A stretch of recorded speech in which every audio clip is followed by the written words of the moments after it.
पापा को बोली थी मुझे शादी में जाने दो, खुद भी नहीं रहे, मुझे भी नहीं जाने दिया। मैं इतने अच्छे से तैयार हुई थी, एक बार और पूछ लोगे उनसे, चली जाऊं मैं शादी में।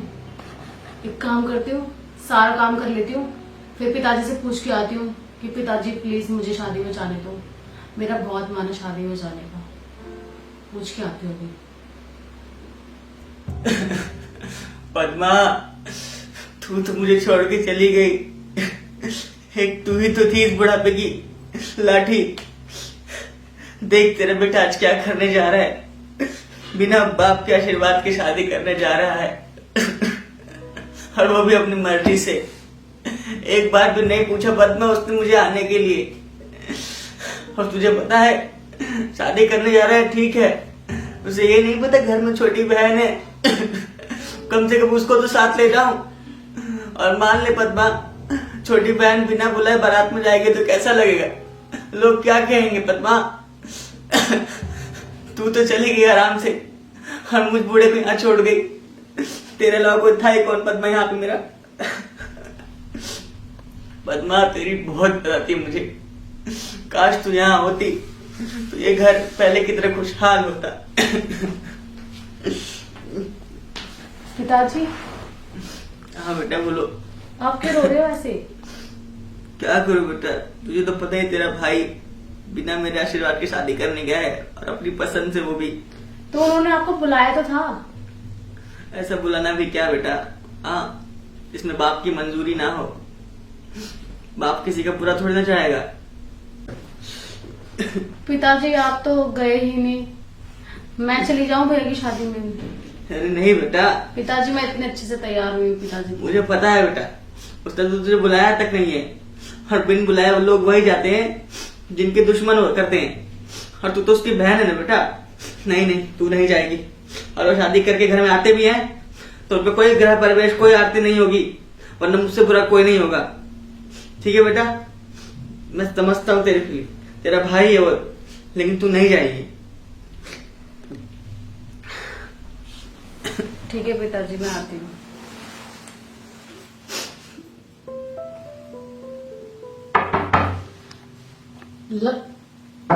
लगता है भैया भाभी आए होंगे।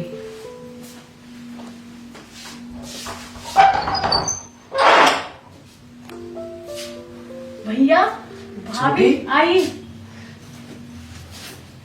कैसे हो आप? आओ रिया, भैया ये मैंने मेरी बहन। नमस्ते, कैसे हो आप? भैया मैंने आपका रूम सजा दिया है। लेकिन बाबूजी कहीं नजर नहीं आ रहे। बाबूजी वो आपसे बहुत नाराज है भैया। बाबूजी मुझसे नाराज है। हाँ भैया, बहुत ज्यादा नाराज है। कोई बात नहीं, मैं बाबूजी से मिलने जरूर जाऊंगा। भैया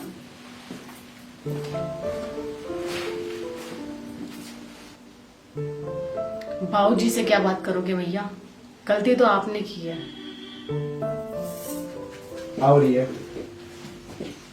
ये हमारा रूम है। ये हमारा बेडरूम है, हाँ लेकिन यहाँ पे तो थोड़ी सी भी डेकोरेशन नहीं की हुई ऐसे।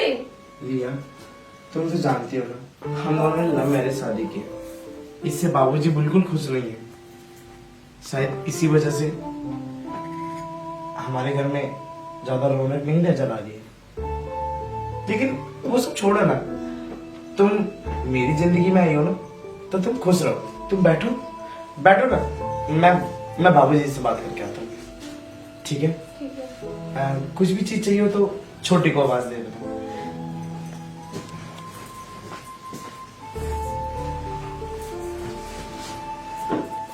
मुझे तो इस घर में कुछ ठीक नहीं लग रहा।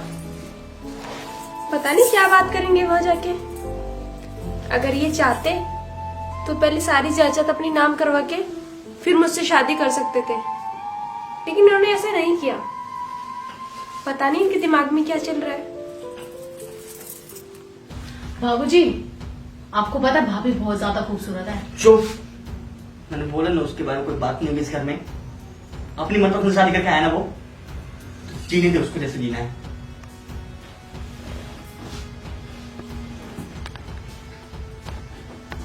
बाबूजी, बेटा क्या जरूरत है इसकी? अपनी मनमानी तो कर ली ना तुमने।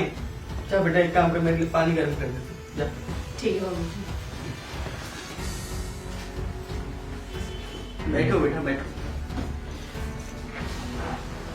बाबूजी, मैं जानता हूँ कि आप मुझसे बहुत नाराज हैं।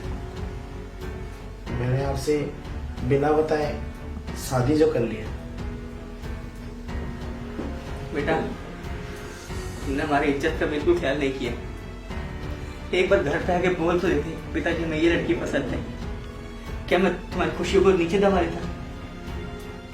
बेटा एक बार बोल तो सही, तुमने क्या किया? फोन पे। बेटा समाज का तो लिहाज क्या होता? समाज क्या सोच रहा होगा? एक बाप के बिना आशीर्वाद के शादी कर ली बेटे ने। बेटा, बाबूजी, मैं तो आपकी खुशी में ही खुशी समझता हूँ, लेकिन मुझे डर था कि कहीं आपने मेरी मनचाही लड़की को अगर मना कर दिया तो। बेटा वो भी लड़की है, पर तू शायद भूल जाए कि हमारे घर में भी एक बेटी है। तो मैं कैसे गलत सोच सकता हूँ उस लड़की के बारे में? मुझे उस लड़की से कोई आपत्ति नहीं है, मुझे बस तुझसे है जो तूने मेरे साथ किया, अच्छा नहीं किया। तुझे पता है आज तेरी माँ होती ना तो शर्म के मारे पहले ही मर जाती। जिस बच्चे को उसने पढ़ाया लिखाया, 9 महीने तक अपनी कोख में रखा, वो आज बड़ा होकर इतना होशियार हो गया कि माँ बाप की इज्जत का बिल्कुल ख्याल नहीं किया। बाबूजी, बाबूजी मुझे माफ कर दीजिए, मुझे माफ कर दीजिए बाबूजी। बेटा माफ मुझसे बहुत बड़ी कुछ नहीं गलती। बच गया। मुझसे बहुत बड़ी गलती हो गई, लेकिन बाबूजी वो आपकी बहू है, एक बार चल के आशीर्वाद तो दे देते। नहीं बेटा, अब तुम मेरे तेरे आगे हाथ जोड़ता हूँ। नहीं नहीं बाबूजी, बाबूजी आप भी तो कहते हैं कि आपके घर में भी एक बेटी है, वो भी आपकी बेटी की जैसी है, उसे माफ कर दीजिए। माफ तो कर दूंगा बेटा मैं तुझे, लेकिन मैं तेरी माँ को क्या जवाब दूंगा? सोचा है तूने? माँ, सही कहा बाबूजी आपने। आज मेरी माँ होती तो उसे बहुत खुशी होती। बेटा तुझे तो अभी कुछ भी नहीं पता है तेरी माँ ने मरते मरते अपनी आखिरी इच्छा मुझे बताई। और जानता है वो आखिरी इच्छा क्या थी? क्या क्या थी बाबूजी, बताइए मुझे। तेरी माँ की आखिरी इच्छा ये थी कि उसके मरने के बाद अगर तू शादी करता है तो तुझे उसकी समाधि के पास जाकर उसका आशीर्वाद लेना पड़ेगा। उसके बाद ही मैं तुझे माफ कर पाऊंगा बेटा, उससे पहले तो मैं तेरे आगे हाथ जोड़ता हूँ। नहीं नहीं बाबूजी, आप मेरे आगे हाथ मत जोड़िए। मैंने आशीर्वाद जरूर लूंगा। मैं माँ के पास जाऊंगा, मैं माँ की समाधि पे जाके उनका आशीर्वाद जरूर लूंगा। हाँ बेटा तुझे अभी निकलना पड़ेगा, क्योंकि अगर देर हो गई तो बहुत दिक्कत हो जाएगा, मैं भी माफ नहीं कर पाऊंगा तुझे। क्या मैं रिया को लेके जा सकता हूँ? नहीं बेटा नहीं, तेरी माँ की आखिरी इच्छा सिर्फ तेरे लिए थी, रिया के लिए नहीं। तो सिर्फ तुझे ही जाना पड़ेगा और जितना जल्दी हो सके निकल बेटा। ठीक है बाबूजी, मैं चलता हूँ। अरे रुक बेटा, ऐसे ही जाएगा? सफर बहुत दूर का है, ऐसे नहीं, इसे उतार के जा बेटा। जब तू आएगा तो इसे मैं अपने हाथ से तुझे पहनाऊंगा। जा बेटा अपनी माँ की आखिरी इच्छा पूरी कर, मैं तेरा इंतजार करूंगा। जी बाबूजी। बाबूजी, जब मैं माँ का आशीर्वाद लेके आऊंगा तो आप अपने इन्हीं हाथों से मुझे दूल्हे के रूप में तैयार करेंगे। हाँ बेटा, अब इन सब बातों का वक्त नहीं है, तू फटाफट निकल। जा जा। जी बाबूजी।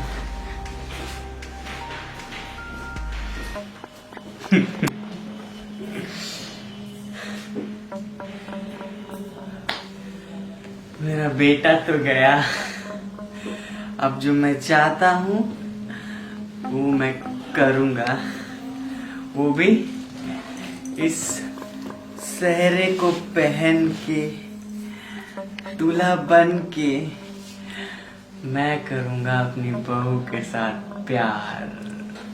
बेटी को बुलाता हूँ। अरे बेटी, जी पिताजी।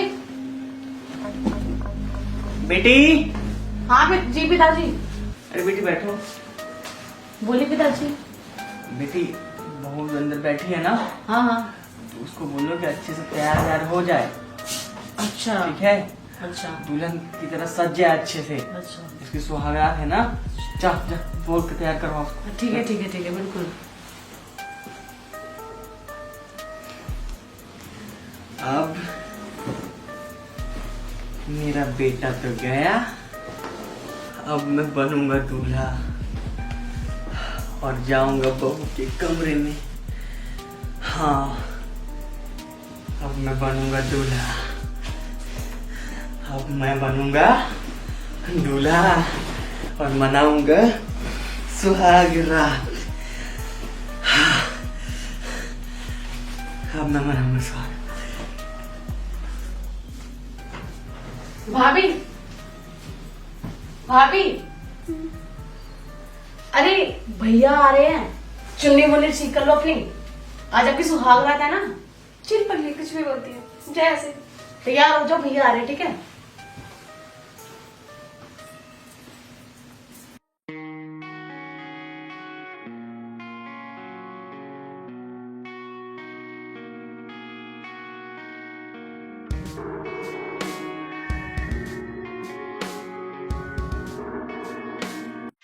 आ गए आप? हम्म। वो छूटी भी है ना, बहुत पागल है, पता नहीं क्या क्या बोले जा रही थी। फिर मैंने उसको भेज दिया यहाँ से।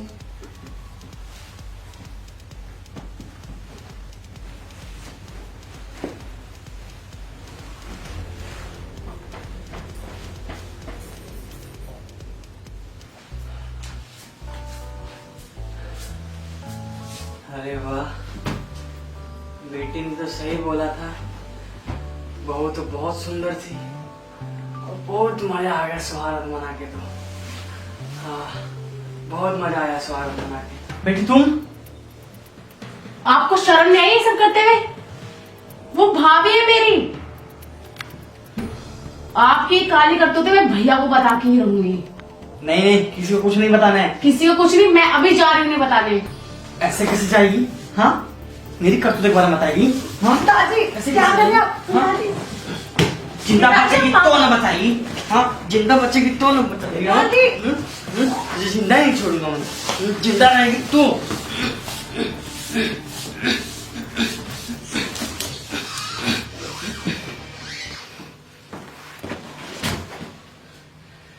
बताने चली थी, ये बहुत गलत हो गया। इसकी लाश को ठिकाना लगाना पड़ेगा, नहीं तो कहीं बहू ने देख लिया तो सब कुछ बता देगी। ले जाता हूँ उसको, ठिकाने लगा दूंगा मैं।